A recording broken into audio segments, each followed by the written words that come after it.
Call to order. City of Negaunee regular meeting July 17, 2025. Please stand for the pledge. I pledge allegiance to the flag of the United States of America and to the republic for which it stands, one nation, under God, indivisible, with liberty and justice for all.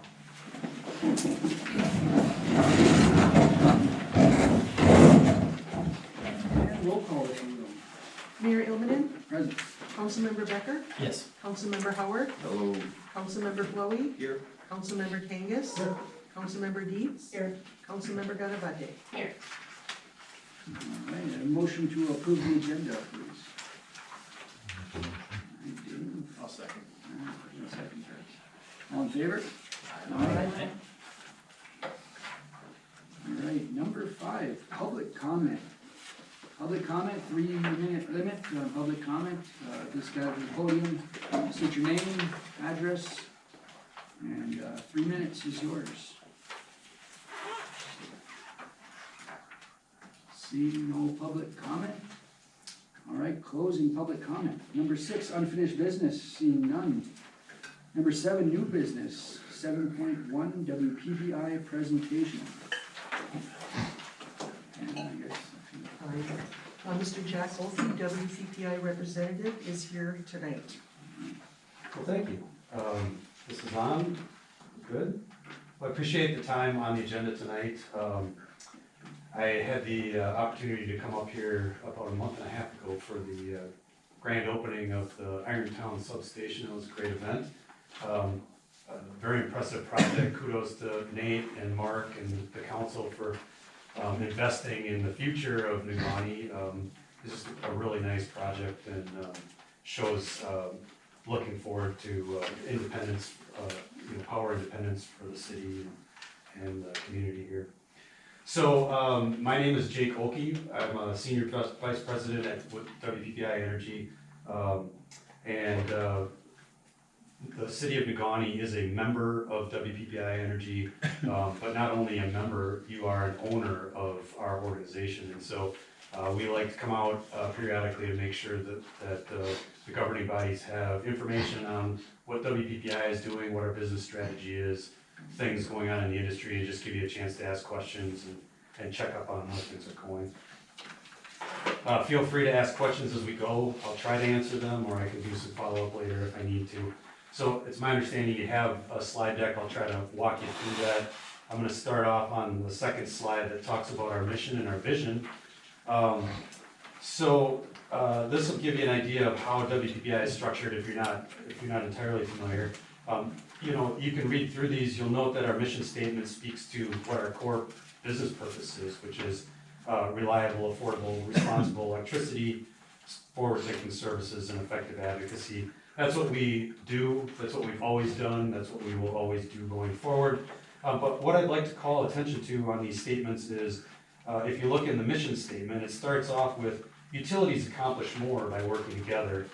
And in the vision statement, we talk about our standard being where local utilities, like yours, work together for the benefit of the community. So I've had the fortune to support our membership for 27 years now. And I would say that is really the key to the success of not only your utility, but our organization and all of the members working together. It just keeps us competitive and keeps us moving forward. And I think you'll see some of the things that I talk about tonight will point to that. So on the next slide, it's titled Member Focused Business Plan. The primary mechanism that we use to carry out that mission and vision is our 5-year business plan. So it's something that we work diligently with the membership to make sure we understand what you need going forward, looking into the industry, what types of trends are coming, and then what can WPBI do with our membership to make sure that everybody's prepared for that.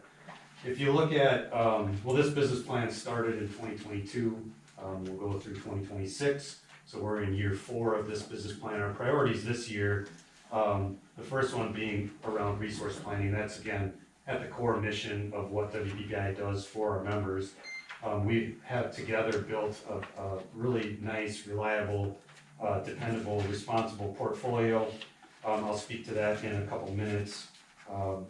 But with what we're doing this year, there's some changes happening in the industry, and we're spending a lot of time looking under every rock right now at what opportunities there are to either optimize our portfolio, look at new resources, what can we do with old resources. It's just really taking a comprehensive look to make sure we're prepared as the industry continues to change. I'll talk a little bit later on about transmission investments as well. That's a really big part of what WPPI is focused on right now, and it's a very big part of how the cost of electricity to the citizens here. So we want to make sure that we're doing everything we can to keep that part of it managed well. And then, of course, member satisfaction and unity. As I said, our whole model is based on communities like yours working together, and you can see from like the political environment now, it's very easy to go in multiple directions. So it's a big focus of ours to make sure we're getting you the information you need to understand what the membership is doing and what we all need to do to work together and move forward. So as I mentioned before, next year will be the last year of our current business plan. So we'll be spending a bunch of time next year meeting with the utilities and trying to figure out what needs to get into the next 5-year business plan. And that's a fairly big project. Slide 4 has the map of WPPI's member utilities. So for those of you that aren't entirely familiar with our organization, this year marks our milestone anniversary of 45 years. The organization was formed in September of 1980. We started off as 30 members, and even through 1998 is when I started at WPPI, we were 30 members. We have since grown to 51. Each one of those 51 utilities has a seat on our board of directors. So Nate is your director on our board, and Mark is the alternate. Nate also serves on our what we call Member Services Advisory Group.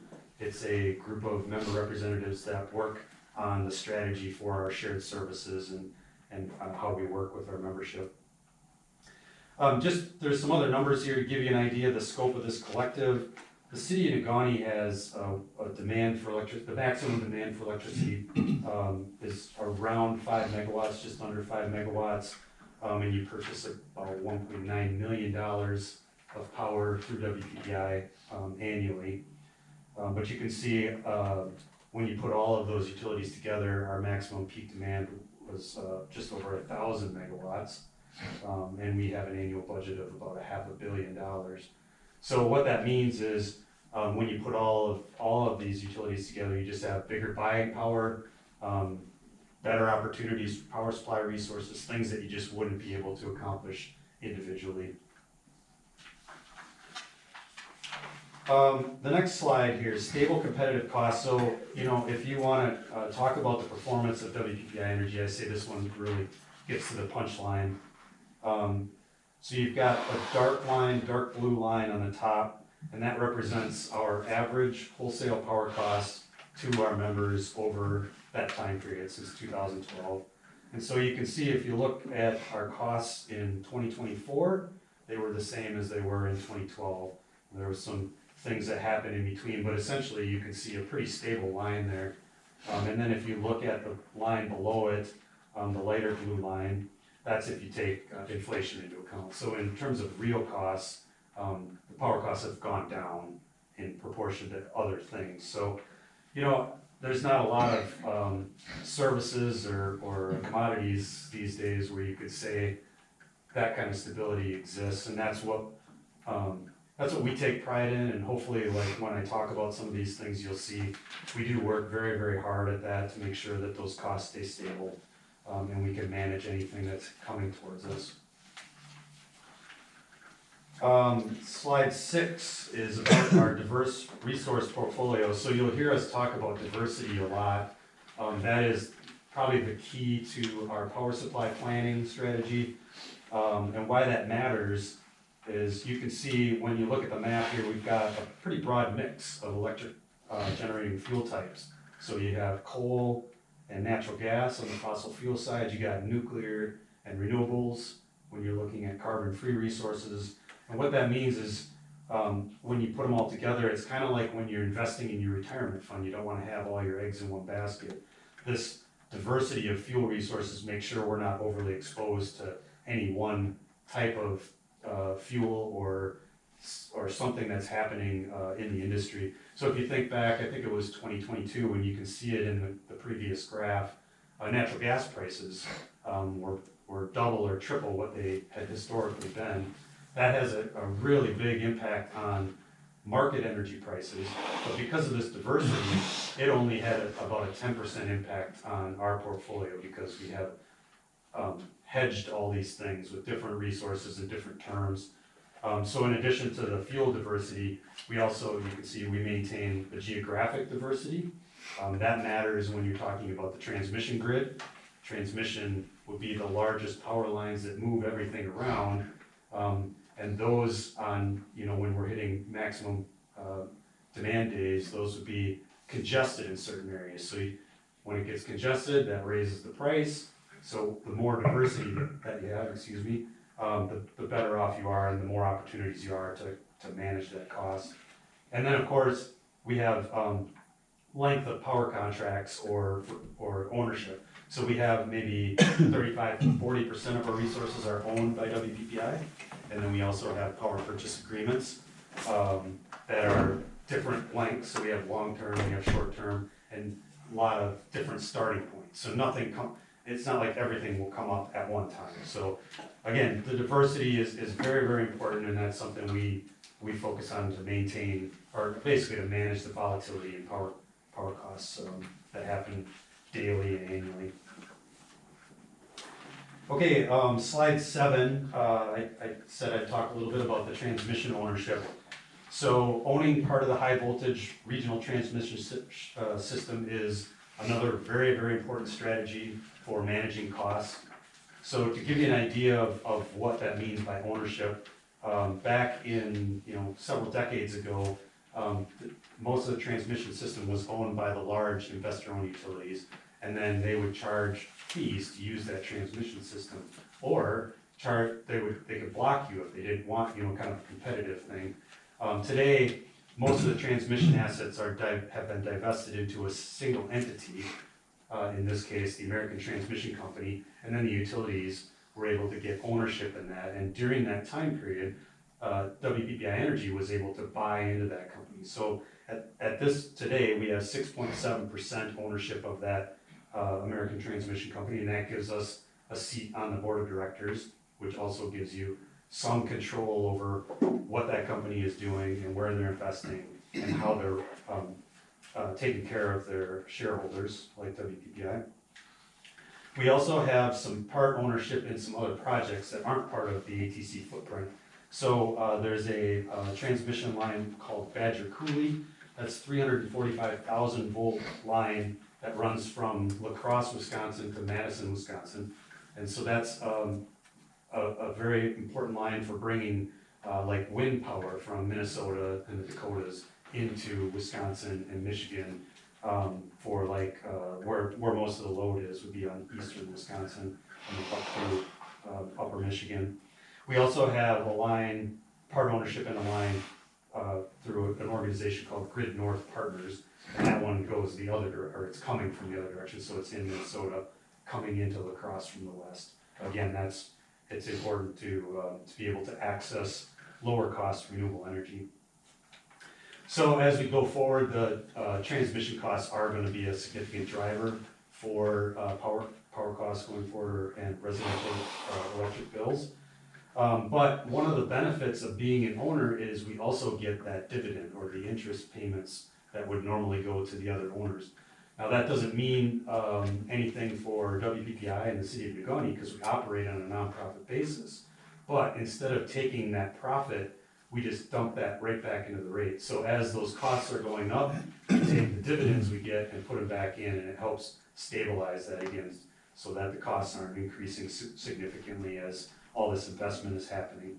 But to give you an idea of where this is headed, you've got the American Transmission Company today is about a $4 billion company, and looking out over maybe the next 5+ years, they expect to be an $8 billion company. So $4 billion are going into the transmission system, which is great for reliability, but those costs are coming from, utilities and their customers. And so that ownership is going to be critical going forward, making sure we continue to have that load ratio share of ownership. The next slide, ready for the future. So I mentioned the diversity thing. We use this three-legged stool as our sort of metaphor for how we balance our resource planning. So you can see here, it's important to make sure we cover all three legs. One of the things that happened over the last maybe several years, I don't know if it is as much of an impact up here, but different parts of the region were really looking for carbon-free, clean energy. And so, there's been a significant increase in the amount of solar and wind resources to accommodate that. But that's like one demographic of your customer base. And you have people that maybe are like, I don't really care about that, I really just want really low costs. So that's a different demographic. And then you have some people that are like, well, I would pay more as long as my lights don't go off, and you want that reliability and don't care about the other parts. So as a utility, you have to be able to address all of those interests and balance that and not get one way or the other too far. And so that's where the stool comes in. Looking back, WPPI was probably one of the leaders in the region when it came to renewable energy, and we added a lot of wind and solar. But now we're at the end of that probably 20-year period, and some of those contracts are coming up. And so we have an opportunity here to either renew those or look at better cost-effective resources. And so you'll see some of that over the next few years, looking at different resources that are better for our system. When it comes to the reliability side, so I mentioned there's just a significant outbuild of wind and solar right now. But, in about an hour or two, the solar's not gonna help us, right? Like, the sun goes down, and then the electricity isn't available from solar. And so, those are what we call intermittent resources. We don't have control of that, we get the benefit when that resource is there. So what you're gonna see is probably a significant investment in natural gas plants over the next 5+ years. And that's important to make sure that the grid has that ability to shift whenever those resources are available. And also, it's maybe what we would consider a bridge to that carbon-free future. Because in order to get to what a lot of people are calling 2050 carbon-free, there's probably technologies that haven't been invented yet that we're gonna need to do that. It's a great target, but in this intermediate years, natural gas is gonna be critical to get us there. And then on the affordable side, just to give some assurances, WPPI is very financially stable right now. We've paid down a bunch of debt that we've had over the years. We've refinanced some things, so we're in a very, very good position to be able to take on more debt. So as these opportunities come up and you see us looking to invest in things, we do have a strong position to be able to do that. Okay, almost there. Slide 9 is titled "The Power to Thrive." So, in addition to the power supply that I talked about, our members are positioned going forward because of the joint action services and the advocacy that we do. There are a bunch of things on this slide, and basically because of the time, I'm not going to go into details unless anybody has a curiosity about any of them. Just know that we use this shared model to be able to offer customer services, utility services. We work together for a better voice in Washington, D.C. and at the state capitals when it comes to policy change. So that has been what we believe to be a driver of member satisfaction. Of course, we've got stable costs, but when we're bringing people together with these shared services, that plays well for unity and satisfaction. I will make a note, the second bullet talks about business technology developments, and that's an area where we've put a significant amount of workforce into, as well as investment. So what that means is like We have shared billing systems, we have shared systems for metering and bringing that data in. We have shared systems that manage that data, verify it to make sure that bills are correct. And then a shared group of people that support that for all of our utilities. So that's been very active lately. We had a conference of the users of those technologies about 2 months ago, I think it was. And we had over 100 people attend that, which is a record for us. It just shows that there's a lot of activity there and also a lot of interest, and people want to continue to improve those systems. And that was a great sign that we had, particularly for utilities like yours that you have to travel 4 or 5 hours to get to those meetings. It's very impressive. The last slide, on the topic of the participation and engagement, wanted to note that we have our annual membership meeting coming up, September 17th at the historic Lambeau Field. We just booked the other day keynote speaker, John Kuhn. If you're, I don't know, are we Packer fans up here? Did I just walk into something? Okay. No, you're all good. Okay, I'm good. All right. I should have checked first, maybe. But so yeah. Anyway, it's a especially meaningful event this year. Not only because we'll be at Lambeau Field, but because it's our 45th anniversary and a lot of accomplishments over the last 45 years to celebrate. So hopefully some of you could make it down. I believe invites were going out maybe this week or next week.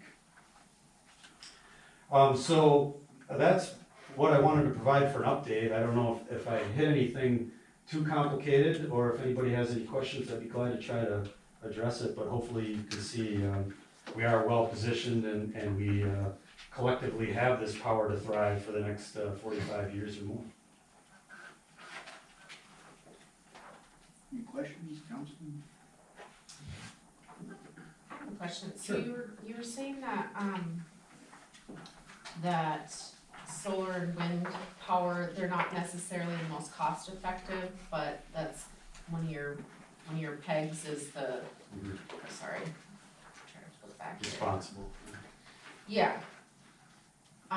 So what's the most affordable? Yeah, so it gets a little complicated when you merge those, and maybe I misspoke. When you look at the production of energy, I would say wind and solar are probably among the lower cost resources right now that you can access. You just don't get them all the time. So what ends up happening is you can have really low cost resources, but there's not that stability to maintain the grid. So you need what we call like peaking resources, like a natural gas, or maybe you could have battery storage or something like that, which can come on really fast and maintain that change in trying to follow loads and stuff like that. So that's the problem. You don't get a lot of that, what we would call capacity or that reliability from those resources. So it's low cost energy, but you have to blend in then other things to make it cost effective. Okay, thank you for clarifying, because I thought they were the lower. They are, end. yeah. Well, Cost. when you compare it to like a fossil fuel plant that would run around the clock, that tends to be very low cost energy too, but it has very high fixed cost. And so like when you think of comparing coal and solar aren't really a good comparison because you have both. There you have that reliability and the low cost energy, whereas solar you just have the low cost energy. Does that make sense? Yeah. Do you have nuclear anywhere on here? We do, yep. So we have a power purchase agreement out of the Point Beach nuclear plant, which is maybe just a little south of the Bay in Wisconsin. And so that is something that we took on maybe 10 years ago. It's great, maybe 35% of our energy resources come from that right now. And that would be carbon-free energy. The thing with nuclear right now is it's very, very expensive, the permitting and the operation of that, that's where a lot of those big fixed costs come in. So while it's probably going to be very important going out into the next couple of decades to get us to carbon-free, it's quite expensive to add at this point. And if you wanted to add a nuclear plant, it probably takes 10 or 15 years. When you were talking about you are in a place financially where you can invest, is that where you were talking about that maybe you go in that direction? Yes, yep, so probably before nuclear, you'll see, proposals for, like the natural gas peaking plants. That's gonna be really important. One of the things that is happening in the region, is, you see this in the news, the growth of, data analysis. So you've got a lot of, hyperscale data centers being built. So before I mentioned, the city of Degauni's total load is, at peak is maybe like just under 5 megawatts. They have these single services that are now like 500 megawatts and 1,000 megawatts. They're building these, and there's multiple ones in, up through Wisconsin. And so right now, there's just a significant need, while we've got all this low-cost energy to build these natural gas peaking plants. So that's gonna be important. That transmission investment is gonna be important, because that will help us access more of that solar and wind that can't be located in urban areas.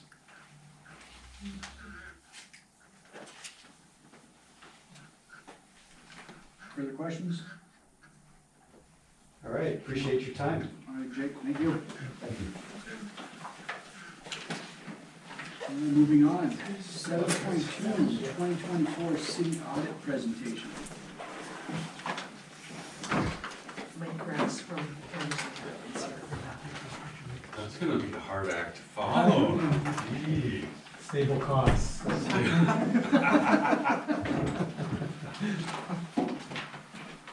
As we go through, I'll try to keep it short and simple, but if you have questions, we can go wherever you wanna go.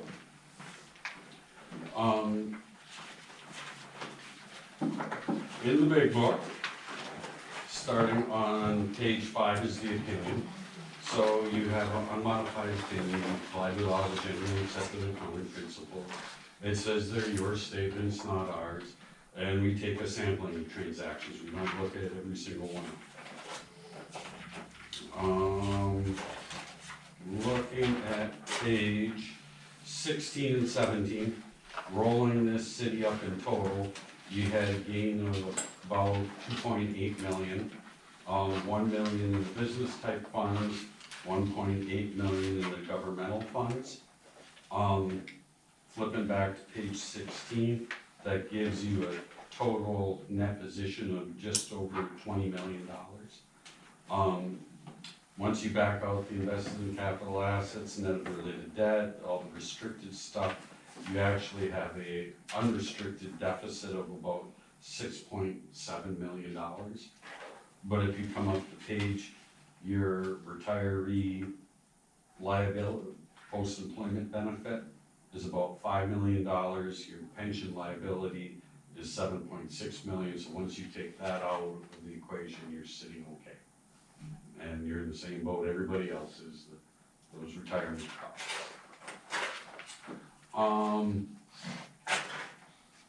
Looking at page 20 and 21,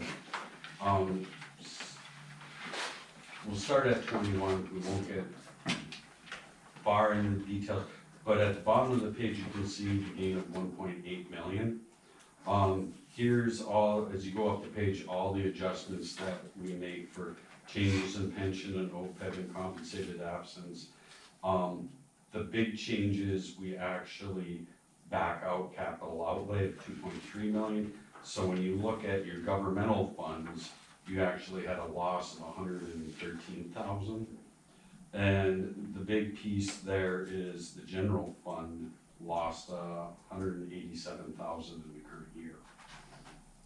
Which, and you won't have to flip, I'll just flip for everybody, is at the end of page 99, you had estimated in your final budget a loss of 640,000. So you came in 450,000 better than what your final budget is. But you're eating away slowly at the fund balance there in the general fund. Looking at page 22 and 23, looking at water, sewer, electric fund. The big gainer there was the electric fund, had a gain of 550,000 for the year. Water 300, sewer 160,000. And when you can look at the previous page, at the balance sheet, you have a net position of 16.4 million, of which you have a deficit of 1.8 million in the unrestricted bucket. And there again, it is OPEB and pension liabilities together about $4.5 million, which once you offset that, you're right in line.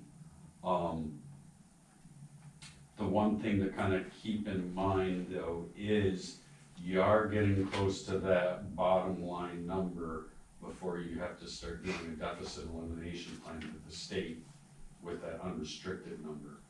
So that's coming up. I mean, not super fast, but it could be coming sooner rather than later because you are doing a lot of projects up there. Switching over to the graph pad. Let's go to the coloring book, one everybody likes. Looking at the first graph is just kind of trending, you know, your cash balance. You can see the cash is, that's the purple, went up and slowly was going up and now it's coming down. That's because you're using up some of that fund balance. Your fund balance level has been going up 4 years, it's now dropped a little bit. And you're right in between the 60 to 120 day benchmark, so your fund balance level is about where it should be for the general fund purposes. Looking at page 2, where's the money coming from? The bulk of it, 42% is property taxes.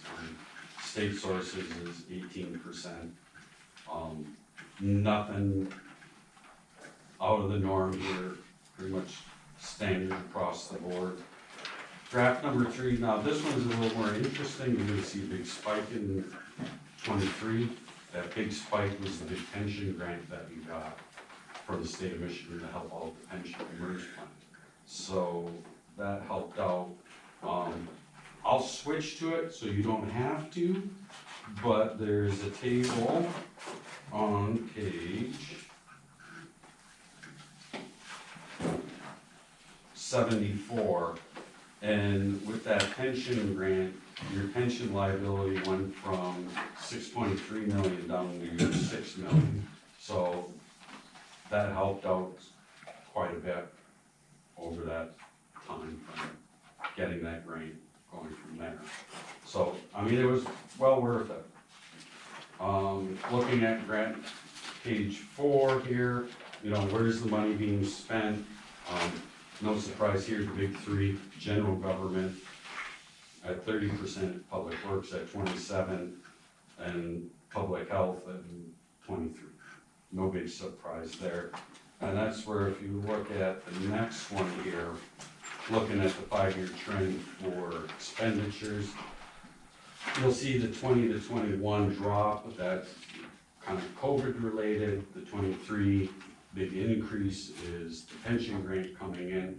And then you don't see the big drop in expenses you would think in 24, but you had 3 big things happen last year. Is fire and police wages went up over 6 figures compared to the past.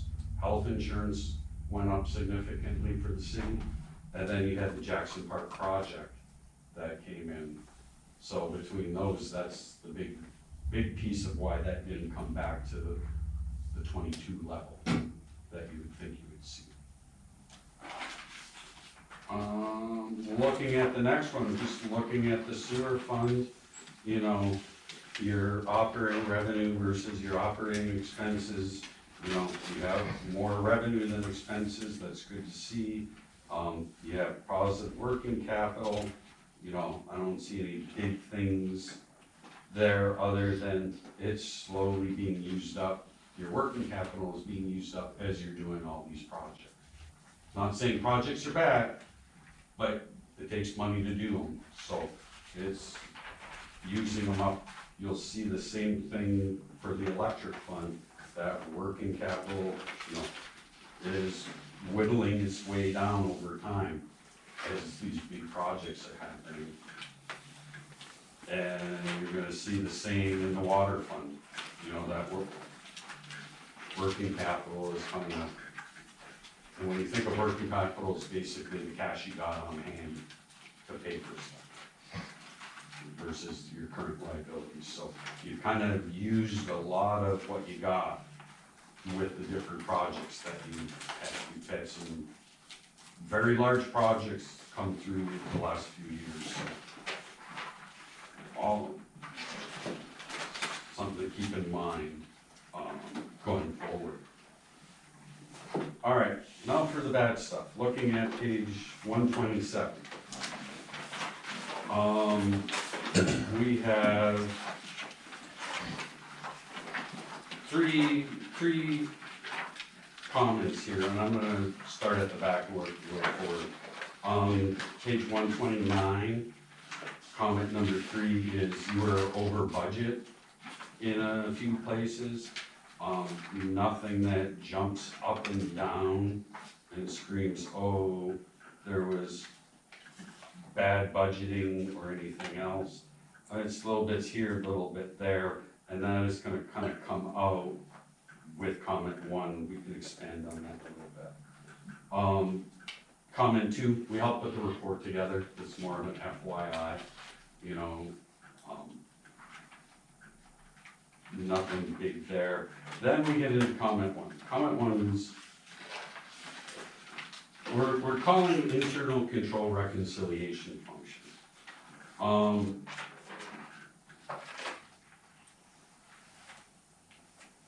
What we saw this year, and this is where the projects come into play, is there was you had a lot of projects, and what you had in the GL versus the requests and the tracking mechanisms over here, so you kind of had two things, were not jiving very well. Over the year, we had to make various adjustments for various projects, grant projects, equipment purchases, how they were being tracked, how they were being reconciled with the project budgets and various sources like that. So that's something that, as you're doing these big projects and moving forward with these projects and or bigger purchases, developing a little better tracking mechanism for those, to making sure that everything's hitting the same buckets, because we'll see a little bit of, oh, it was recorded by this hand this way in the GL, but over here, this person's tracking the project this way in a different methodology, and they weren't jiving between the two, and that's where making sure that you're reconciling those helps significantly to know where you're actually with the projects. And because of that, that's what created some of the budget variances, is moving the project costs into the proper buckets from here and there in different spots. And kind of knowing how some of those equipment purchases actually get budgeted and flow through the system helps out also with planning it all out, not just here's this year's cost, but who's paying for what out of what bucket. And that's where you kind of take, I'll just take an example of the streetscape project of, okay, what grant versus fund versus funding bucket do the different pieces of that expense and that project fall into, and recording it together in the right methodology. And that's where there was quite a bit of time spent as part of the audit of trying to reconcile the different things together to make sure everything's, the right funding buckets are being used for the proper expenses and recorded in the proper buckets and in the statements. A little long-winded, but that's the heart of the matter anyway. That's the short version. Does anybody want a longer version or have questions? I mean, it's not very nice out, so we can stay all night. Any council comments?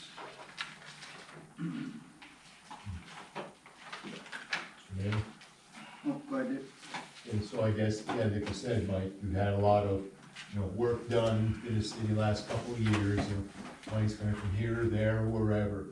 Do you find that with other cities that you may be in contact with, kind of have, kind of like the same equation, kind of how, where the bucks come from? And with that being said, where would you say that we would be standing right now with all this activity going on? Is it, are you a drowning ship, or are we still holding our own, or? I'll start at the back first and work forward. So, I don't think you're a drowning ship. I think you're holding your own, but I think going forward with projects, it's, okay, where is the money coming from? How are we gonna budget for that? So looking at the utility funds, a lot of the excess that you have there, or had there, you've used as your local share to get these projects done.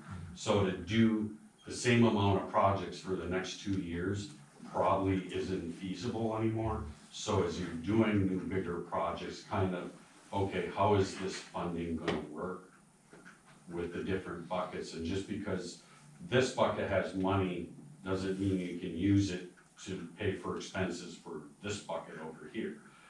Making sure that, we'll just pick on the electric fund, is if you put a new big substation in, the electric fund has to pay for that substation. You can't be taking money from other buckets to pay for that. From a tracking purpose, I would say you're probably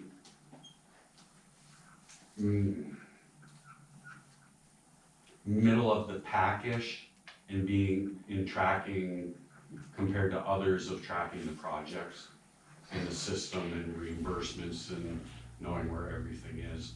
Part of it is you have a smaller staff than, say, the city of Marquette. They're probably up here, but they got a lot more staff out there and people dedicated to tracking, here's what's going on. Where part of the issue, I think, here is you have people within the city doing stuff, people without the city doing stuff, and you don't always have that full communication of, okay, what's going on, where if everybody was in-house, not saying that's the perfect, but not always possible, everybody in-house so they can access all the same information. So when you got somebody out here tracking it, they're relying on getting the info, they can't actually go in there and see, okay, what's happening, what's coming in, what's going, and tracking it accordingly. And I think that was probably part of the issue is, okay, what bills have come in, what bills haven't come in, what can I come in for this grant or that? Oh, we overspent over here a little bit, and adjusting those. Plus, big streetscape project with many different funding buckets, that's way more complicated to track than just one little substation, even though it's a big project, it's all more contained versus all the different moving parts with other things. So not saying the projects are bad, it was just, a little better tracking mechanism would have helped out. And then looking forward at future projects of, okay, a lot of the reserves you've had have now been used up to do these projects. So now it's kind of, all right, how are we gonna fund future projects? You build that reserve back up to do future projects, or what other sources of revenue can you bring in to do those projects going forward? So there's obviously pluses and minuses in investing in the community. And that's the thing, The bottom line, I guess.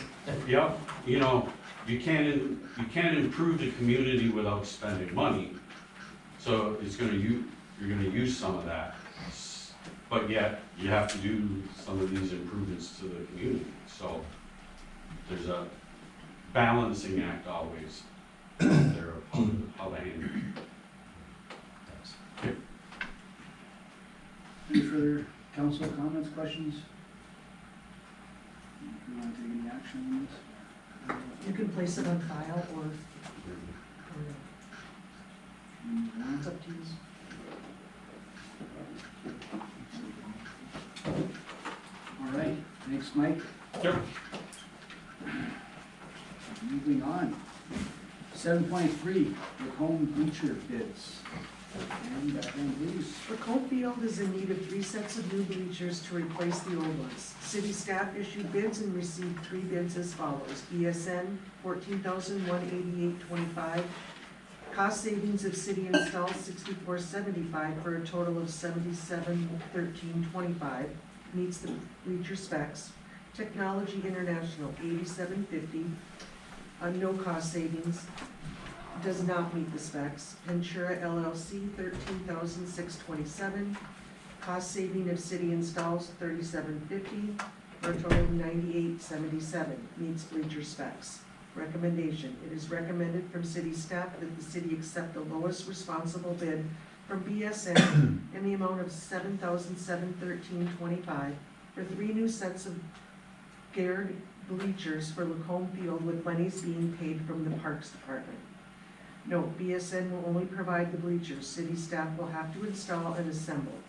Due to scheduling, the assembly is expected to take place early spring 2026. Fiscal effects for 2025, $15,000 was budgeted in the Parks Fund for Lacombe bleachers. Do you have any further background? No. All right, get a motion for the Lacombe Field bleachers, please. I'll make the motion that we accept the lowest responsible bid from BSN in the amount of $7,713.25. With those monies being paid from the Parks Department. I'll second that. Seconds. All right. John, any further comments? I mean, it seems like it's reasonable, it's well within the budget, and appreciate the city staff taking on the labor to install. Any further council comment? With that, we will take a vote. All in favor? Say aye. Aye. All against? Motion passes.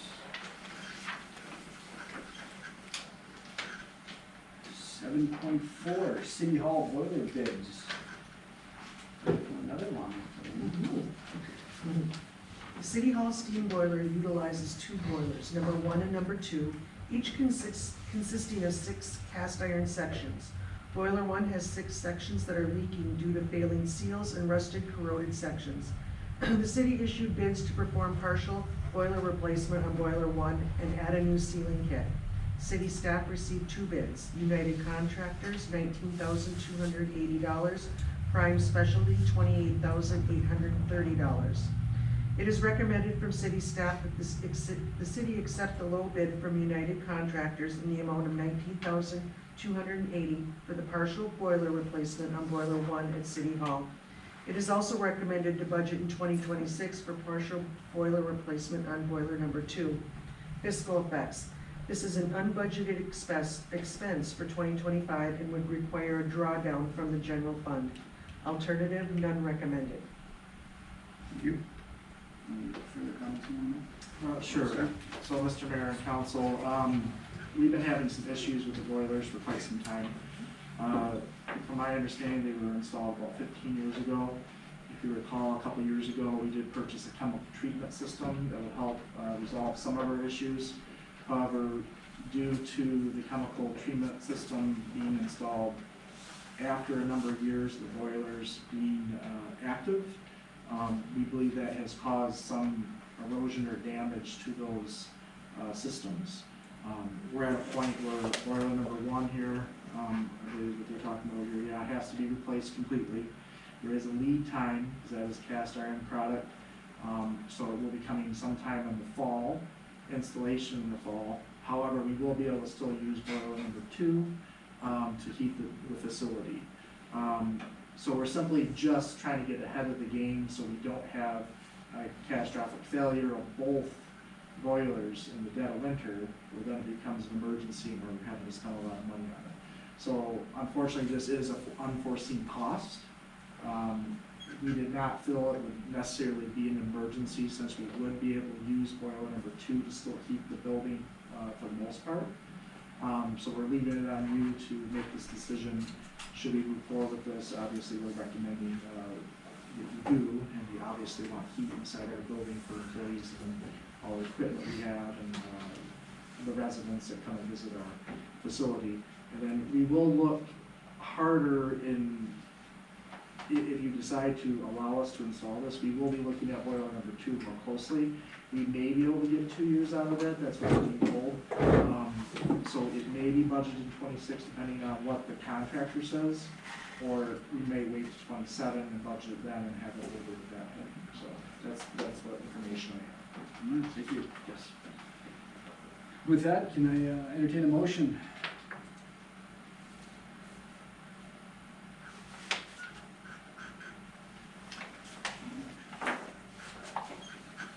I'll make a motion. Dave? City staff to see if recommend low bid provided contractors at the amount of $19,280 for partial boiler replacement of boiler number 1.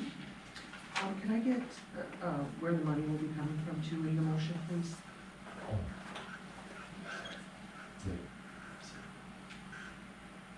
On the very bottom. Under fiscal effects. Oh. Unbudgeted expense for 2025 and require a drawdown from the general fund. Sorry. Have a second? I'll second. All right, Kevin? Need anything further, Dave? Well, I kind of look at this as, a water tower valves that kind of blew out on us. That was unexpected, and it's like, well, we gotta fix this, because it's water for the community. So I was, stumped to have to do it, but we did. And kind of this right here, I don't wanna make Brian and Ann and everyone else in City Hall mad, because they don't got no heat, so it's, should have been done earlier, yeah, sure. But we're at where we're at right now, it needs to be taken care of before the snowflakes start flying, which could be any time. Kevin? Just a question, do we foresee the same problem with the equipment that was installed a couple years ago with the new boilers once those were installed? So there's 2 boilers that were installed 15 years ago. Number 1 is the one that's failing. Number 2 is also failing, but still has more life in it. The chemical treatment system is what helps treat the water to prevent the corrosion and other things happening negatively to the overall system. So that chemical system will not have to be touched. So once they install the brand new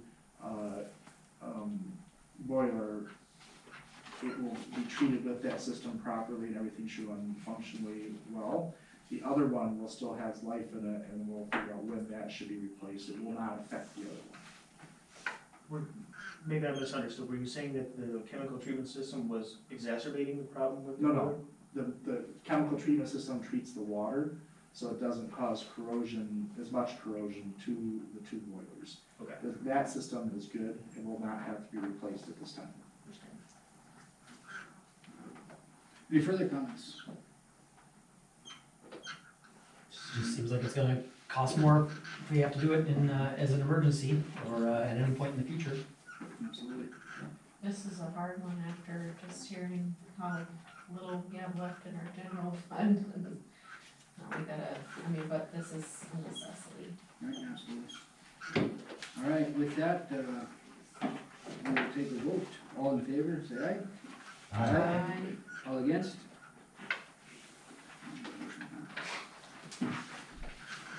And some of this is done. Yes. All right, moving on. Here's your 7. Thank you. 7.4, Alpha, Tunnel Vision, 334 Iron Street. City staff is recommending that the council agree to have Tunnel Vision perform sewer cleanout of the pipes at 334 Iron Street. If Tunnel Vision determines that there is any failure of the pipes within the building at 334 Iron Street, that the owner would be responsible to reimburse the city of Negaunee for the cost. I'm sure you want a little more back, give a little more background on this. Mr. Mayor, I'm gonna defer to the city attorney on this because he's helped negotiate this, so. So just for a little background, the Lowenstein building, the owner of the Lowenstein building, has brought an action against the city for an unrelated matter. That doesn't have to do with this, but that's ongoing. This issue is, the owner of the Lowenstein building has indicated that his sewer line is not functioning correctly. And he tends to think that it's because of the Iron Street work and the streetscape project. Based on our investigation, we're not convinced that that's the case. And so, one thing the DPW tried to do was put one of those, for lack of saying a better way, it's like an air tag, if you know what those are, it's like a little sensor. Flush it down the toilet and see where it goes, because they had tried the dye test first, and they couldn't figure out where the sewage from that building was going. A lot of effort has been spent on trying to historically develop the maps for the laterals there, and it's just not evident from the historical data, so we went to Plan B, which was the dye test, and now they went to Plan C, which was a little chip, and the chip stopped in the building, underneath the building. And so there's, rather than tear up Iron Street to figure out whether he's right or not, he's agreed, hey, let's camera this with tunnel vision. Let's see where the real issue is after we suck all the sewage and water out of this pipe. And he's agreed that if it's my problem, I'll reimburse you guys for it. I think it's your problem. It could conceivably be something that happened outside of the building, but it could also very well be within the building or within his curtilage. And so it's kind of put us in a strange spot of, we don't have proof that that the city did anything wrong, but we don't have any proof where the sewage is going. And so we need to figure this out, in the very short term. And so that was the agreement that we were able to hammer out with regard to trying to get some definitive answers as to what's going on with the sewage lateral from the Lowenstein building. But because it is essentially a contract, where he's gonna reimburse us if the evidence demonstrates it's within his building privilege, we wanted to bring this before the council to vote on it. Because this is not typically something we would do for a resident responsible for their lateral hooking into the sewer line. And so, it's kind of an olive branch in an effort to try to find what the issue is here. And again, if it's something that the city is responsible for, we'll probably have to make an insurance claim and figure out what the next step is. But this, we're anticipating this is gonna be about $1,000 or $2,000 worth of tunnel vision work. So it's not gonna break the bank one way or the other. And so we wanted to bring it before you and kind of get your feedback and see if this is something you wanna front the cost. The only thing I'll add to, roughly through our investigation of water usage, because we do not meter sewage going through the building, we base that on the water usage. They have apartments there, they also have a business there, they're generating roughly about 6,000 gallons of sewer a month.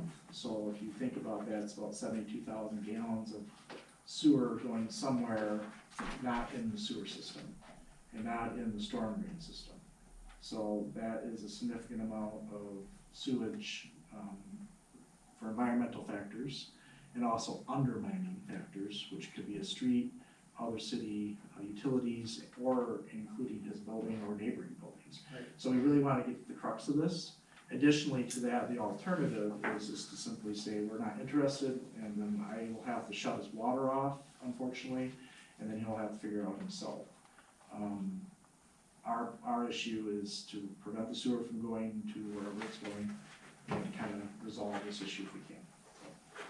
Again, it's kind of a public health and safety issue. We've got to figure out what's going on in the short term, so that if there is, God forbid, there's the sewage is being dumped below the building there or something like that, we can get to the bottom of it and stop it.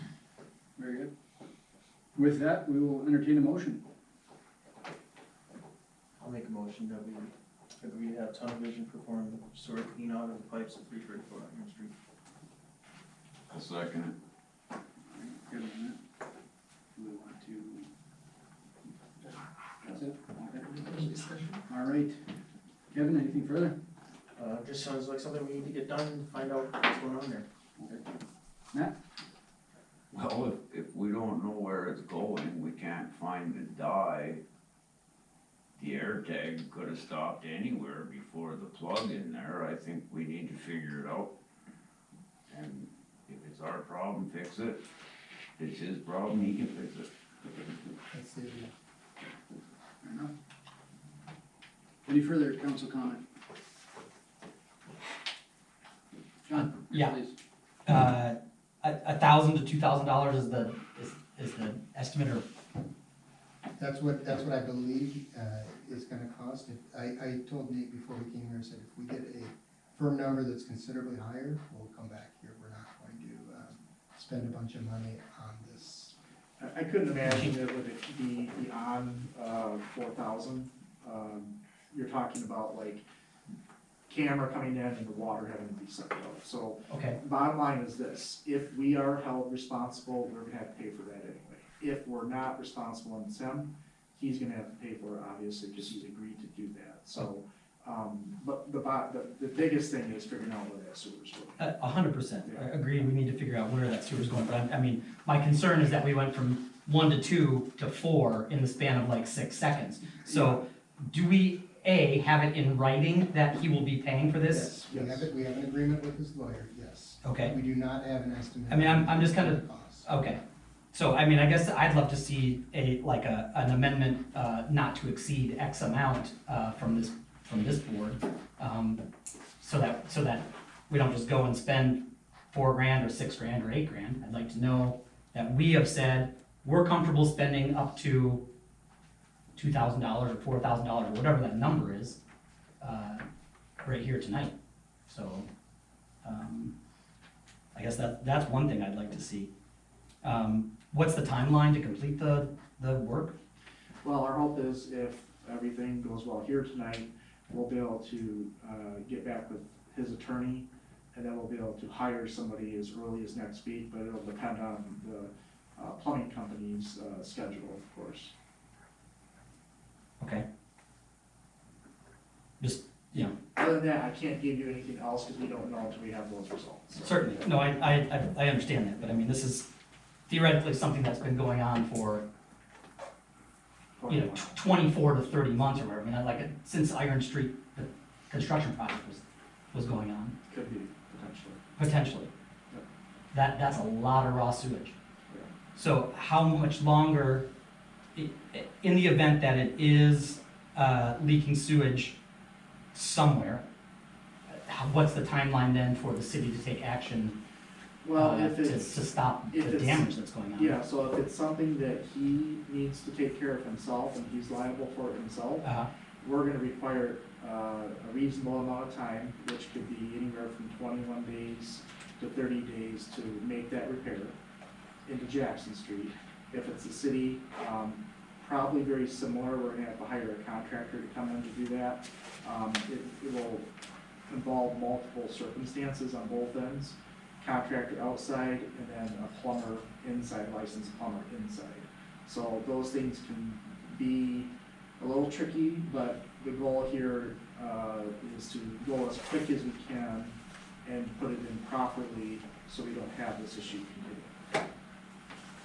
Yeah, understood. Yeah. And in the meantime, occupancy in that building continues and Right. sewage continues to Right at this point, flush down the toilet? yes, right at this point.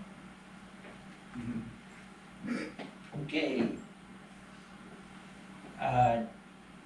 Okay. I guess I'd like to make an amendment then, propose an amendment to the motion. That, we don't exceed $4,000, if that's the number I think it's gonna be, or it could be up to. Okay. I would agree with that. He's agreeing to it, all right. You get raw sewage in our water supply, it's gonna cost a hell of a lot more than 4,000. I hear You ya. better figure out where it's going. I hear you. I hear you. One thing I'll, If it costs 10,000 to figure out where it's going, we need to know. Doesn't matter. Alright, Kevin accepted the motion, Amendment, yeah. the amendment. Matt, you seconded, you accept that amendment? The amendment to stop at 4,000? That's for- Not to that's- exceed 4,000 at this point. No. No, this. Not without coming back to the board. I mean, we should know when the money's going out, but it does, like, we can't just say, well, we spent $4,000, we're stopping. Well, this is just for the This is exploration. just for the tunnel vision portion. All right, yeah. Oh, Okay. Matt accepts that. Okay. All right. No further discussion? I just have a question. If it is something that we need to take care of, what would be the procedure for the board to make it? The Or would first, that be an emergency situation and then? the first step will be that Mr. Mickelson will have to file a claim with the city. Our insurance will then move forward with that and figure out how, if that claim is valid, right? Because they have to do that part. And then afterwards, we would activate our systems behind the scenes, because if we feel that it is our liability, we'd start working with vendors to pull the trigger when we're ready to go. So the question is, how long will it take the insurance company? I don't know, I wouldn't imagine it would take too long, because we've explained to them this is quite an issue that we need to have taken care of, kind of like an emergency to some degree. So it's unknown really at the time, and I can't give you a good answer, because we have to get in there and see what's going on. You know, that sewer could just be contained under his building, that sewer could be going under the street, who knows what's going on? That's what we gotta figure out with that, Karen, so. A lot of unknowns right now.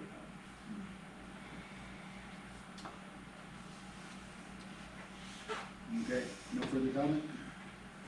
All right, with that, we'll take a vote. All in favor, say aye. Aye. All opposed, nay? Motion passes. With that, we move to 7.5, closed session for SEC 15.268 Delta, to consider purchase or lease of real property. You get a motion to move into closed session, please. I'll make a motion and move into closed session. I'll support that. We need to do a roll call. All right, roll call vote, move into closed session. Councilmember Becker, Yes. Councilmember Howard, Yes. Councilmember Flowey, Yes. Councilmember Kangas, Yes. Councilmember Deets, Yes. Councilmember Ganabate, Yes. Mayor Yeoman. Yes. Closed session.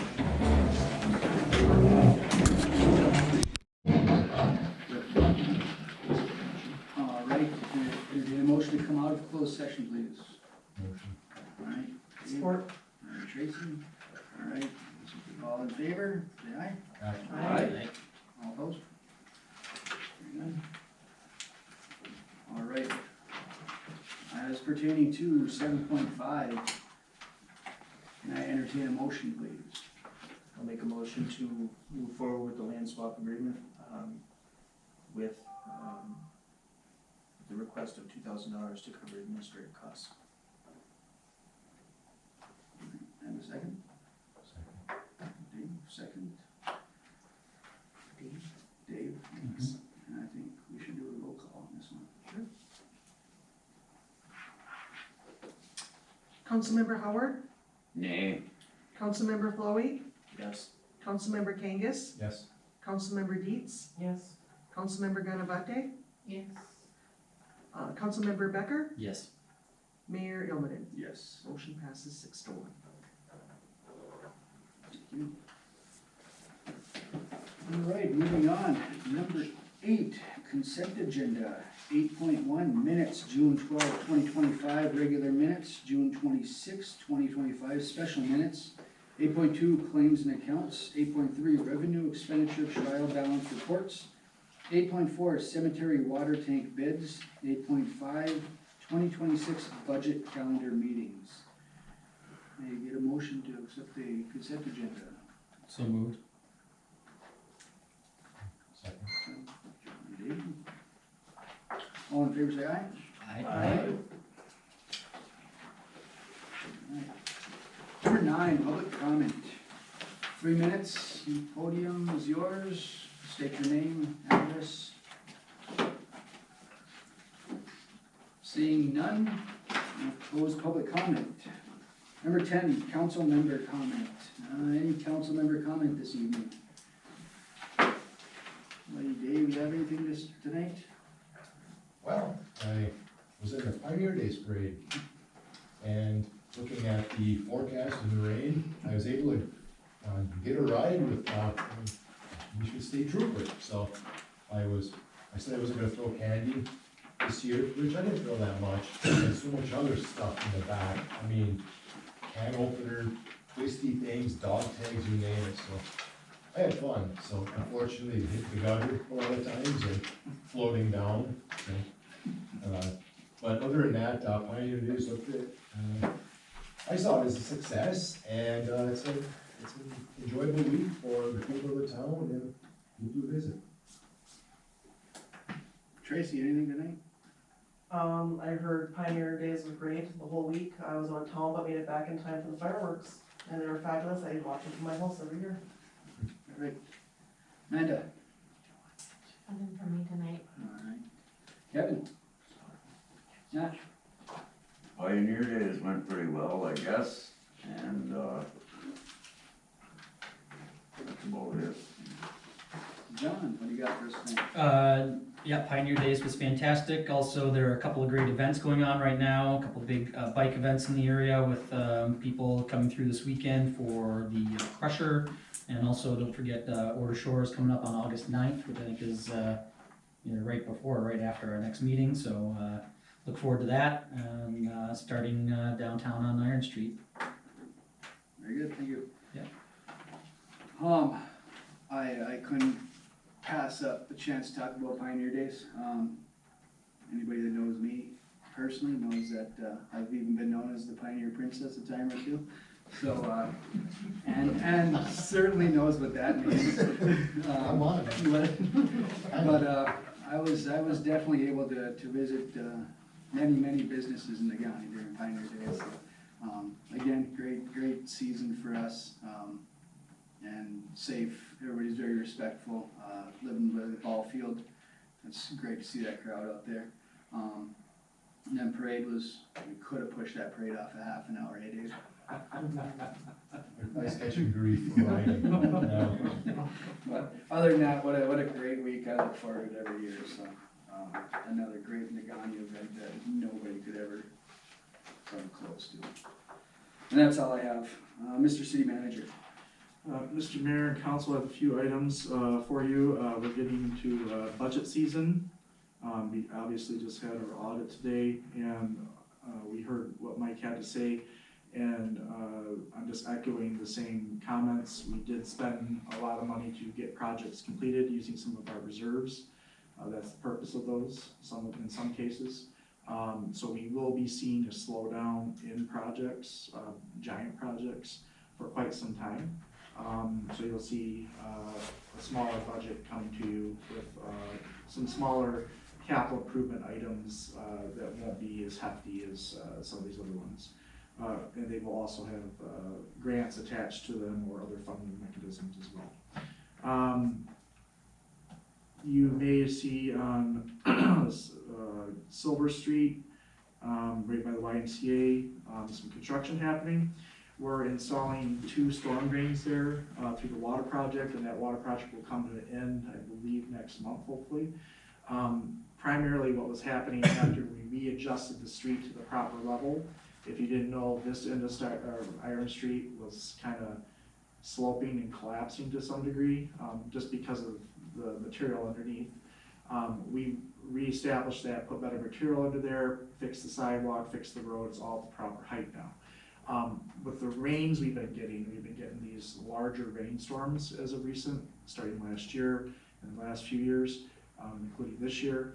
The water shearing off the streets is causing some flooding with the slap shot. So we had to install some additional storm drains to intercept that water and cause some relief there. So we believe what we have now will fix that situation. And not cause damage to not only the building, but also the street from the water getting on the surface and undermining it through time. So that's happening and should be wrapped up hopefully next week.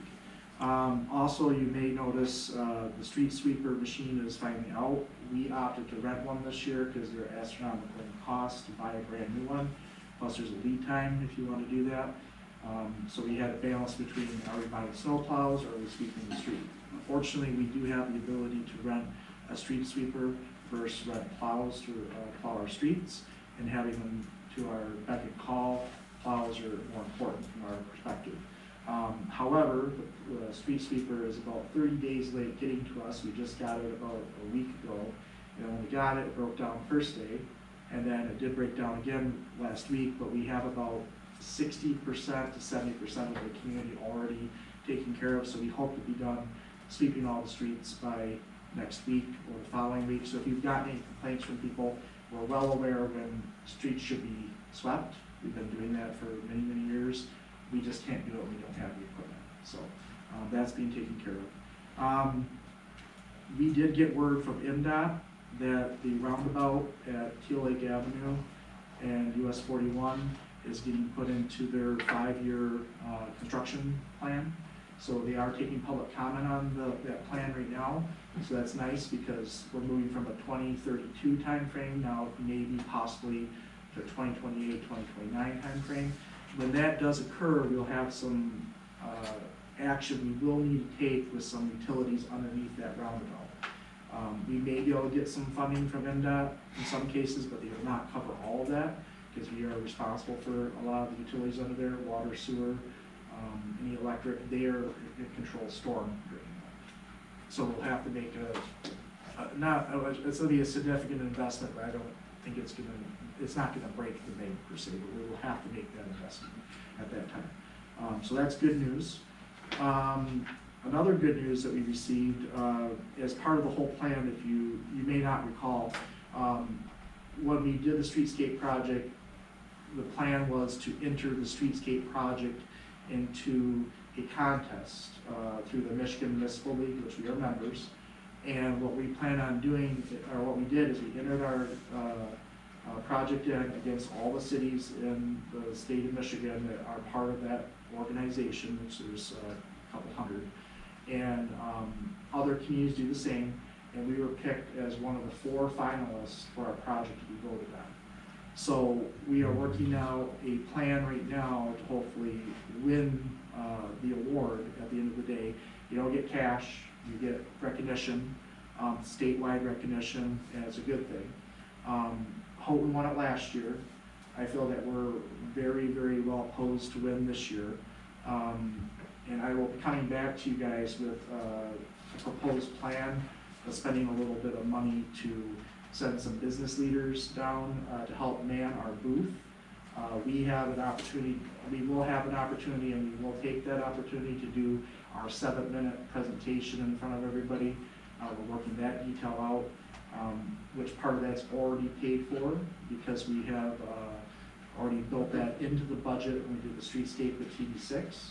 So that's being commissioned by Tony Stagliano.